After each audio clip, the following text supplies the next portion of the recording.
This is the Rational Reminder Podcast, a weekly reality check on sensible investing and financial decision-making for Canadians. We are hosted by me, Benjamin Felix, and Cameron Passmore.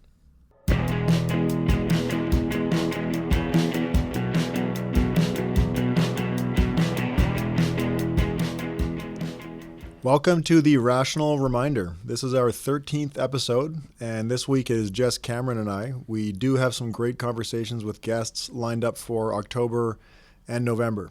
The podcast actually topped out at number 16 in the business category on iTunes about a week ago, which was pretty cool. We didn't really expect anything like that to happen when we started this thing. Incredible how much it bounces around, though. Yeah, but we've kind of been staying mostly in the top 100. Yeah, so in business, how many downloads we have or what it takes to do that, but it's been nice to see it move around. We're getting over 200 downloads per episode. So way more than I think we ever imagined. Yeah, definitely. So anyway, if you enjoy the podcast, please give us a rating and subscribe. So as Ben said, it's just us this week to talk about things that we kind of picked up there during the week. Next week, we'll have a great client's going to join us. I had lunch with Martin last Friday. And he's a retired banking executive who has a lot of experience in the credit card and debt space in Canada and has a lot of opinions as to what has been going on. So I thought that'd be interesting to have Martin on to get his views, since we get a lot of questions about debt and whatnot.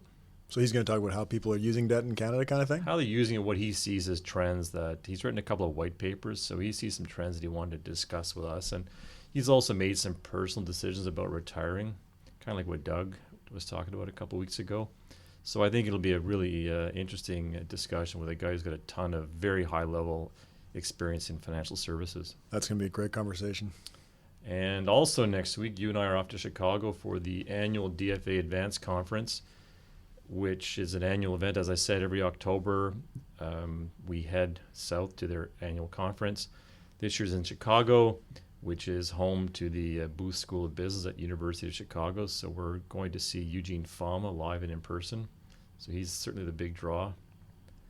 And we're going to bring our microphones with us, and maybe with some luck we'll get some big catch guests for the show. Who knows? I have a feeling it's just going to be you and I nerding out about what we learned. But these are great conferences, and it's all educational, and it's a special event to get to. The DFA Advanced Conference, I've been here working with you for 5 years now, almost exactly 5 years actually, and I've never been able to get to the advanced conference. So this is the first time in 5 years that I've gotten a seat. It's not easy at all to get into. Yeah, and as DFA gains in popularity, the seats are harder and harder to come by, and I know also people wonder, well, who pays for this? This is all on our dime.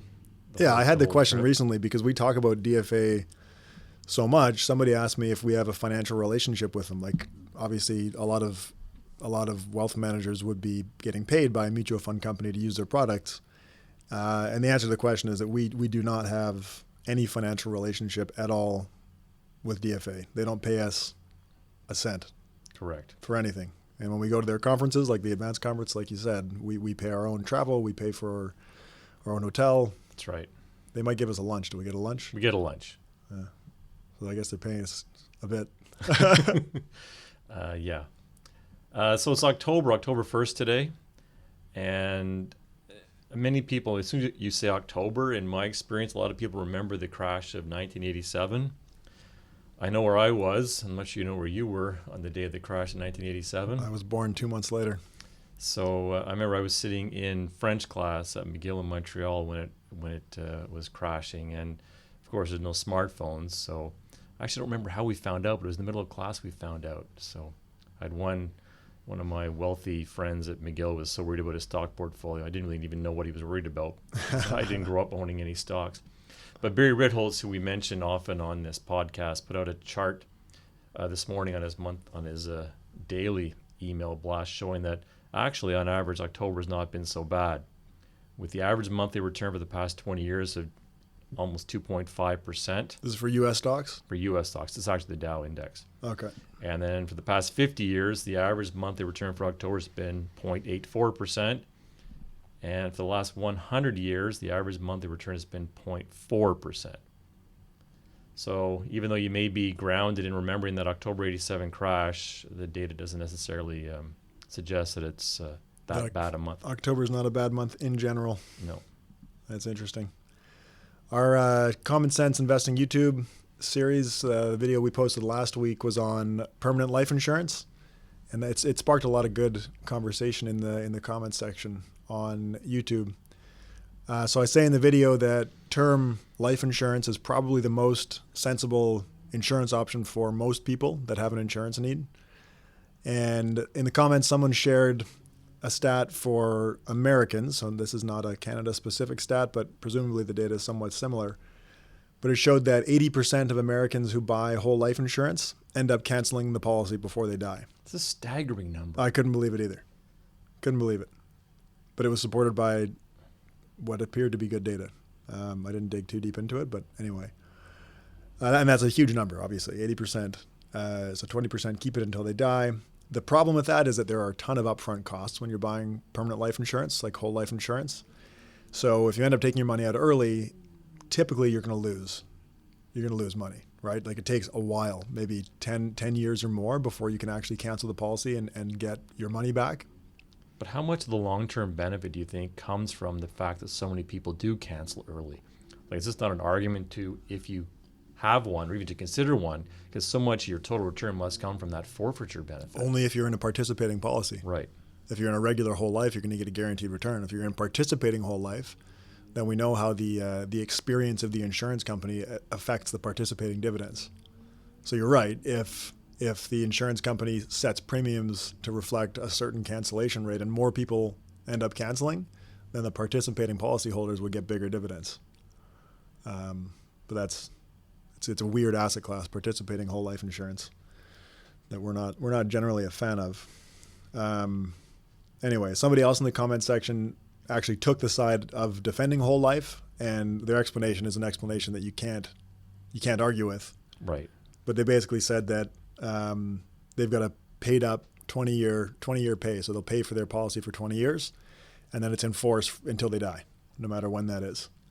And they argued that, sure, I might be losing out, but I'm guaranteeing this amount of liquidity for my kids. And I actually say that in the YouTube video. That's exactly why you might want to buy permanent life insurance, because it will give a specific benefit at the time of death. And I think they also reference that. When have you met a person who might be 50 or 60 years old with a policy like this who's actually upset they have it? Right. That's right. It is hard to argue with that. Very hard. It's like having a paid-for house. Sure, you could have rented and invested the difference, but how many people complain when their house is paid off? Exactly. Yeah. Anyway, so I wanted to ask you, Cameron, when do you think, in your opinion, where are some cases where permanent life insurance does make sense? Well, there's two that come to mind. One, we had a client who wanted to donate a certain amount to his church upon his passing, and he wanted to know how much it would take over the next 10 years to pay it off. So that was a perfect scenario. And we were able to get a guaranteed policy. He knows what he's paying for 10 years and is done.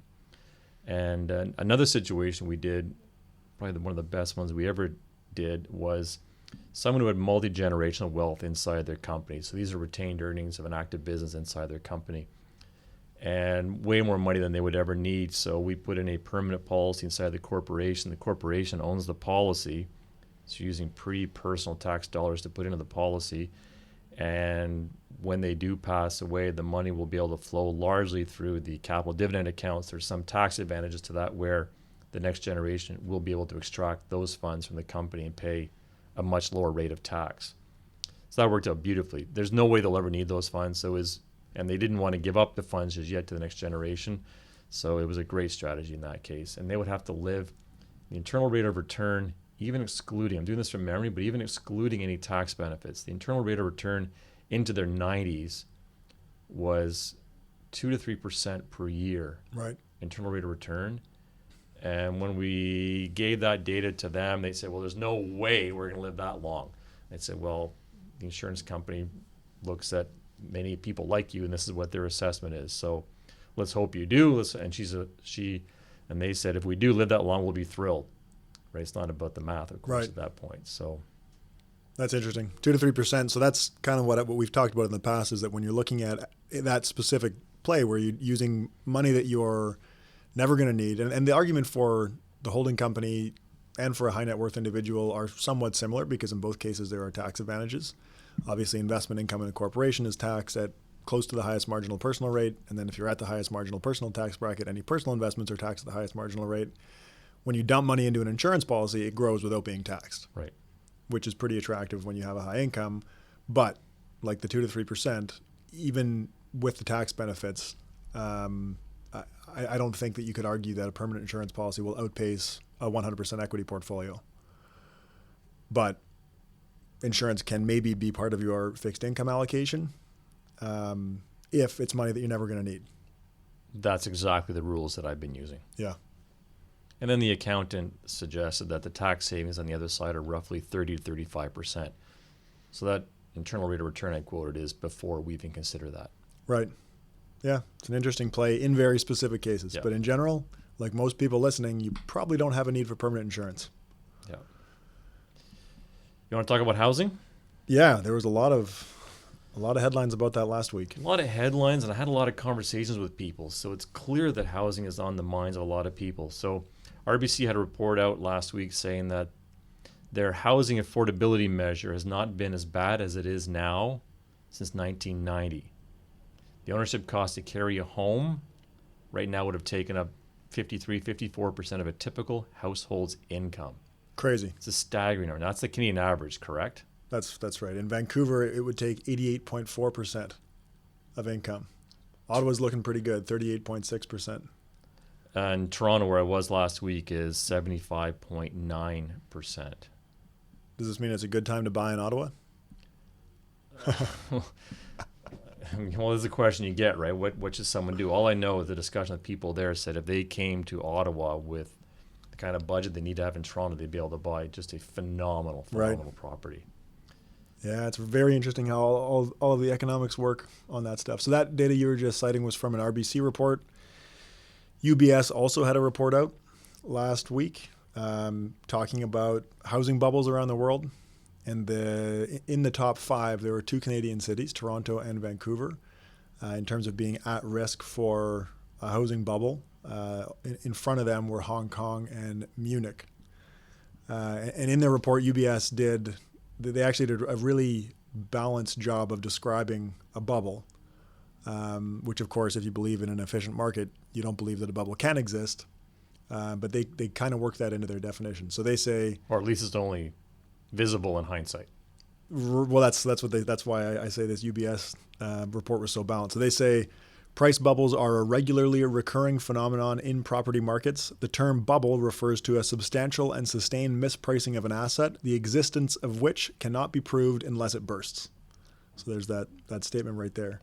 Yeah. But historical data reveals patterns of property market excesses. Typical signs include a decoupling of prices from local incomes and rents. So that's kind of what we were talking about with the affordability from that RBC report. And imbalances in the real economy, such as excessive lending and construction activity. The UBS Global Real Estate Bubble Index gauges the risk of a property bubble on the basis of such patterns. So basically they're saying that in Toronto and Vancouver, there's been this decoupling of economic activity within the city, so incomes and actual house prices. That's where that affordability issue becomes pretty serious. Rob Carrick had a post last week talking about the increasing use of HELOCs, home equity lines of credit, in Canada. And he shows that the most expensive housing markets have the highest HELOC balances.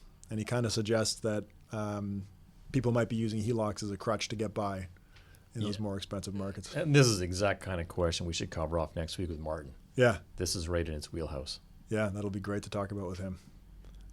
For now, I'm pretty happy to be a renter. So when I was in Toronto last week, a person I was speaking with is looking to buy a property, and in 1 week, he was outbid on 3 different properties by a significant amount, and he went over ask, which certainly suggests a bubble. But you have so many people flowing into Toronto right now, and many people want to avoid the daily commute to the suburbs. So I think that's the argument for wanting to live downtown and what's driving prices up. But he sent me a really neat affordability study looking at 28 Ontario cities. And then after putting a 20% down payment, looked at how much salary you need to carry that mortgage compared to what the median income is in that area. So number one, city for the widest gap between what you need to have and what your median income is. Richmond Hill had the widest gap, almost a $50,000 spread of annual income. Toronto came in second.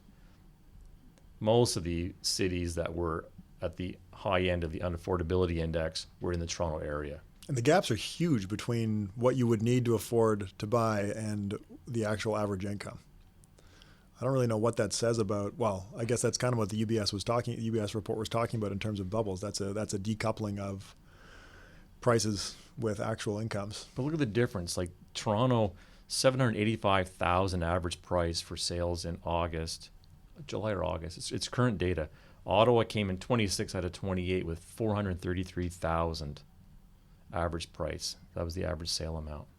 Good time to be in Ottawa, I guess. And the income needed is $26,000 less than the average income. So it's a complete inverse here than what people are living in Toronto.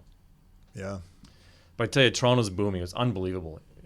Many people may have seen the Shopify announcement last week where they're putting in $500 million commitment to new office space. Other companies, and this is what I heard from many people last week, companies like Google, Microsoft, Uber, Intel, Pinterest, NVIDIA, LG, Samsung are all recently announced new offices in Toronto. So you got to think that's more people, more income. They like the urban lifestyle. They don't want to commute. To me, that suggests rising home prices right there. Would you say that, so we know that based on current data, incomes are not high enough to justify prices, but with growth like that, do you think that the market is just pricing in the potential for rising incomes? I would guess so. We're not talking missing, your offers by a little bit. We're talking about significant misses, like in the hundreds of thousands of dollars. We've seen that in Ottawa too. Data in Ottawa. I mean, nothing like that in Ottawa. We've seen that in Ottawa. Yeah. Oh yeah. Same margins, same magnitude of outbiddings. I've heard 2 or 3 stories like that recently. Fama would say, I think, I'm putting words in Eugene Fama's mouth, but I imagine he would say that the market is just pricing in future growth, future income growth. That seems sensible to me. Because Fama would never say there's a bubble, obviously. So one of our favorite podcasters, Ben Carlson, I thought had a really neat post last week on, he called it Undervalued Financial Advice. He's basically making the point that so much financial advice that is out there these days, is kind of, to me, throwaway advice, like avoid buying fancy coffees and things like that, kind of on the spending side, which, not that I'm suggesting you waste money, but you got to keep your eye on the big picture. The 4 main points he made, one is avoid the allure of more.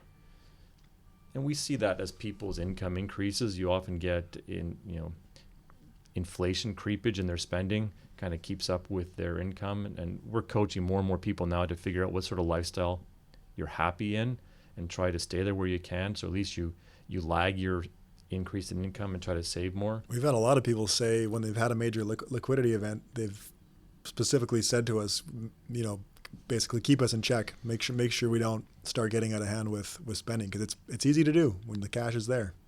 It's easy, but boy, a lot of the young people we work with have not had the creep go on, remarkably. And once you get so close to freedom, even at a young age, you say, well, I've got freedom now. To me, the freedom is worth more than the increased lifestyle. Than the stuff. The stuff. You don't need stuff. Don't need more stuff. Number 2, envy is more expensive than gratitude. So no generation has ever had a higher standard of living than this one. So kind of messages, be happy with what you have. Well, we've got some a handful, maybe a couple very affluent clients who actually systematically dumpster dive. There are stores that you can go to when they close. And I guess the stores, it seems like it's a whole game. So a group of people will meet up at a store. Really? The store will dump stuff in the garbage, but they'll put it in like nice cardboard boxes, so it's easy to retrieve. Yeah. You serious? Oh yeah. Because the store can't give it away or whatever, because there's regulations around that, I guess, and they don't want people to get sick, and there's liability and all that stuff. So they, air quotes, throw the food away, but somehow they've communicated or people know to go to the store and pick up this food from the dumpster. Time and health matter more than wealth. I think I saw a comparison between, let's say you're 20 years old with no money and Warren Buffett with all his money. I guarantee you he would trade his 60 years to become 20 years old and broke again for what he has now. And the last tip is stay married. Interesting, the stats on this, the median married household had 10 times the savings that a typical single household. Single, or is that divorced? Or did it say? Just said single. Okay. It said single. And Ohio University research found that the wealth of an average divorced person falls 77%. Jeez.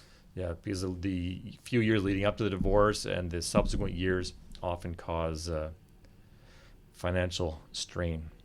Wow. So main message there is to find a financially compatible spouse. Crazy. I just finished listening to Fortune's Children, which is a book written by a Vanderbilt about the Vanderbilt family. And they were, for a long time, the richest family in the world. Cornelius Vanderbilt built a steamship empire when steamships were a thing. And then in his 80s, I believe, or was it in his 60s, when he was getting a bit older, he started a railroad empire, and then ended up controlling the New York Central, which is one of the largest, most profitable railways in the world. So they're mega wealthy. But the book talks about 3 or 4 generations of the family and how they ended up with no money left at the end. But that to what the point you were just making, one of the biggest reasons that the money disappeared was that a couple of the grandsons of Cornelius Vanderbilt ended up marrying women who weren't bad people and they weren't maliciously spending, but they wanted a certain level of lifestyle and a certain level of stuff and houses, and it just bled these last 2 grandsons dry. Then they ended up with very small estates. Isn't Anderson Cooper's mother a Vanderbilt? I don't know. I believe there so. are many, many descendants. I don't know. He said that, I mean, his mother is wealthy, I believe, subject to correction, but I believe he said that he assumes he's getting nothing as an inheritance. Now, I'm sure he's fine, obviously. Right. But I believe his mother's a Vanderbilt. But in the book, there's one of the other points that you mentioned, avoiding the allure of more.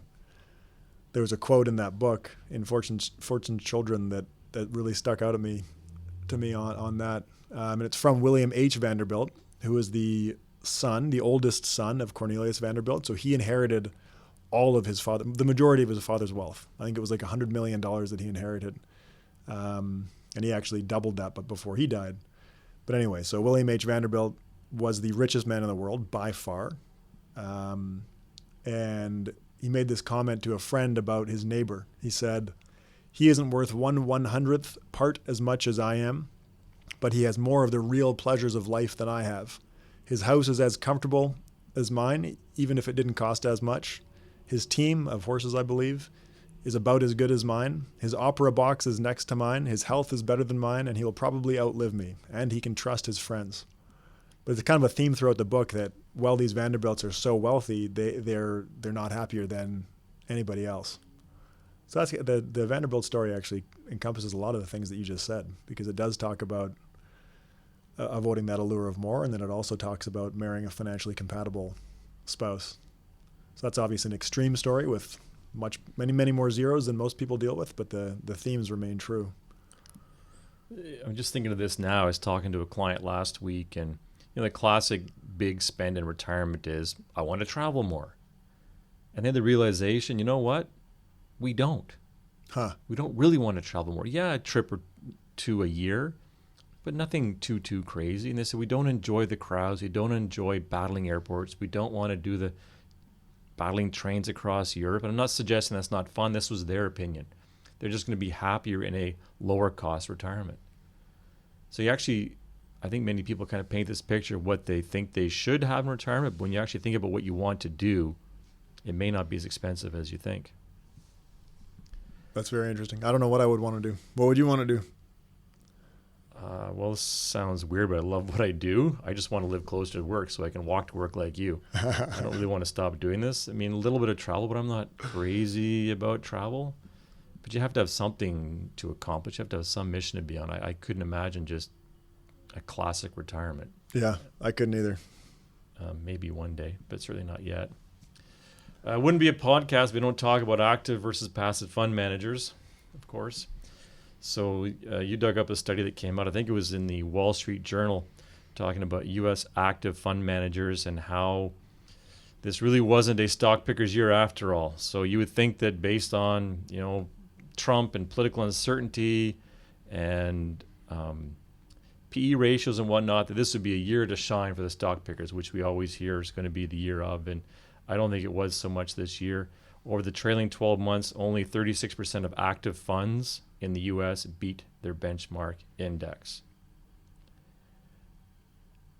Should it have been more? I'm not so certain. You have, a handful of stocks that are responsible for a huge amount of returns, like Amazon, Apple, Microsoft, responsible for a quarter of the gains in the S&P 500 for the past 12 months. Ending June, yeah, that's right. So all you do is get those right or overweight those, you would have done it. But so maybe the 36% makes sense. What do you think? Well, there was a paper that came out in 2015 that mathematically showed with a sort of simulated market why the distribution of returns, of stock returns, is probably much more responsible for active funds underperforming than fees. Like fees often take the credit for active funds underperforming on average. But this study showed that because we know empirically a relatively small number of stocks in the market are responsible for most of the returns. And that's all the time. In a given year, right. This year's maybe been a bit more extreme, but in any given year, that is true. So this paper shows that that distribution, just based on active managers picking portfolios that are subsets of the overall market, and knowing that the overall market has a relatively large proportion of its returns concentrated in a relatively small number of stocks, that makes it really, really hard for the average active manager to outperform, even before fees. So that's, that is what it is. That makes it very hard for active managers. And when you have indexes, which are cap weighted, as those huge companies get bigger and bigger, as their valuations increase, the indexes end up holding a higher weight in them. Which, again, it is what it is.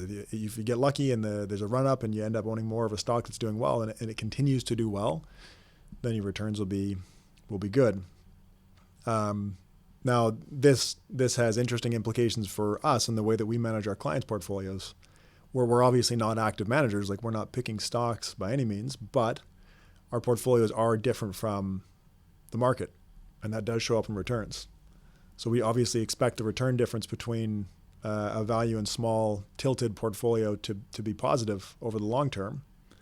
But when you have those large cap growth stocks in the U.S. that are really driving returns, not just in the U.S., but they're really driving returns this year all over the world. Like, international and Canadian stocks have not done much. Nowhere near what the U.S. has done. And U.S. has done, they've had great returns, especially in Canadian dollars this year. But a lot of that's been driven by that small handful of companies. So I looked at the weights of those three companies that have been responsible for 25% of the S&P 500 return in XUU, which is the iShares U.S. total market, so a cap-weighted ETF of U.S. stocks, and 9.3% of its assets are in Apple, Amazon, and Microsoft. Amazing. Yeah, so almost 10% of the total U.S. market is these three stocks. And the DFA global portfolios, it's more like 4.4% allocated to those three stocks. Right, because we'll always have exposure to those stocks. We just underweight them because they're large cap growth. Correct. So you've got about half the exposure relative to a cap-weighted index, which over the long term we expect to be obviously a good thing. But over this specific time period, the DFA U.S. equity allocation year to date, as at the end of September, had been 9.23% in Canadian dollars, while the Russell 3000, so total U.S. market, is up 14.62% in Canadian dollars. So obviously you see that spread. So what happens in portfolios when that's happening? Kind of, I guess, the opposite of what would have been good over this time period, because of what would have been great is just loading up on those stocks that have been doing really well because they continue to do well.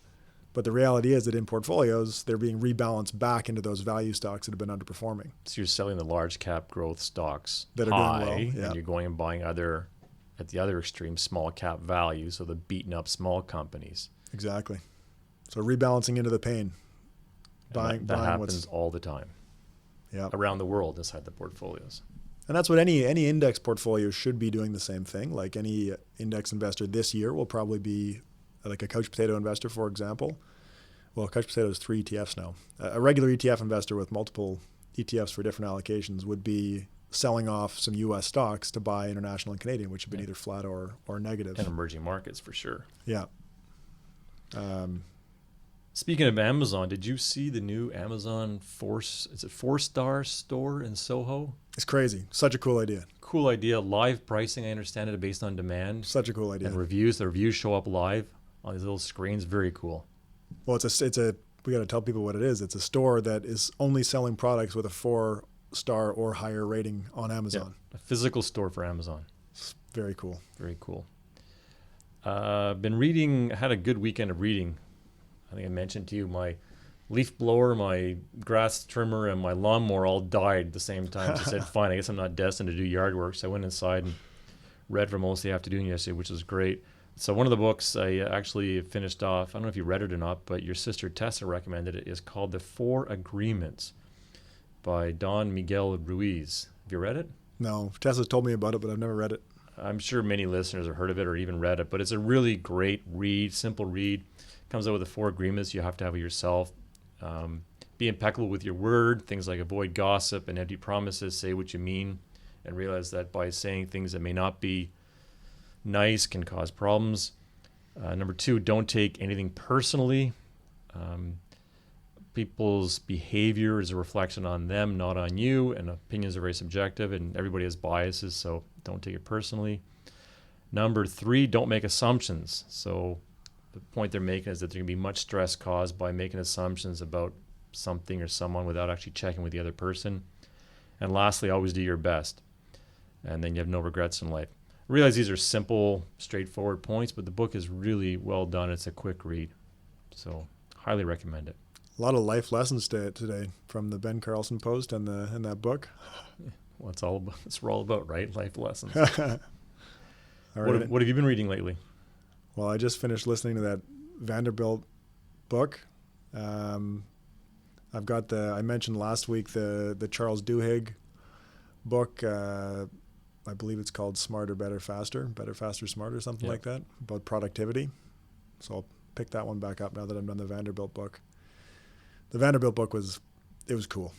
I mean, some of the stuff they talk about is like just the celebrity status of the richest people and how they had, so they would have some of them, they'd have their own newsletters.